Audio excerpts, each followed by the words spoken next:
छोटेसे का होईना पण स्वतःचे हक्काचे घर असावे असे स्वप्न प्रत्येकाचे असते, पण या स्वप्नांना प्रत्यक्षात उतरवणे गोरगरिबांना शक्य होत नाही। यासाठी सरकारने प्रधानमंत्री घरकुल योजना आणली आणि लाखो कुटुंबांचे स्वतःचे घर होण्याचे स्वप्न पूर्ण केले। याचप्रमाणे बीड जिल्ह्यातील गोरगरिबांचे स्वप्नातले घर देखील आता लवकरच पूर्ण होणार असून तब्बल 2 महिन्यांच्या प्रतीक्षेनंतर येत्या काही दिवसातच प्रधानमंत्री आवास योजनेतील लाभार्थ्यांच्या खात्यावर पैसे जमा होणार आहेत। देशातील एकही गोरगरीब बेघर राहू नये यासाठी पंतप्रधान नरेंद्रजी मोदी यांनी महाराष्ट्राला लाखोंच्या संख्येने घरकुले मंजूर केली। यातून बीड जिल्ह्यातील प्रधानमंत्री आवास योजनेतील मागील 2 महिन्यांपासून घरकुल लाभार्थ्यांचे हप्ते रखडले होते।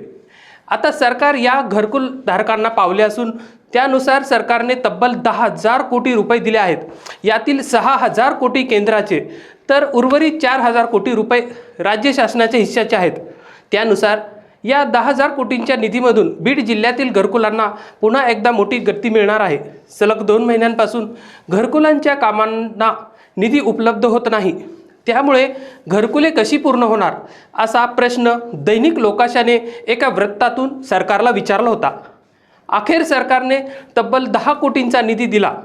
सरकारकडून हा निधी खेचून आणत तो घरकुल धारकांना मिळवून देण्यात दैनिक लोकाशाचाही मोठा वाटा असल्याने घरकुल धारकांकडून दैनिक लोकाशाचे आभार व्यक्त केले जात आहेत।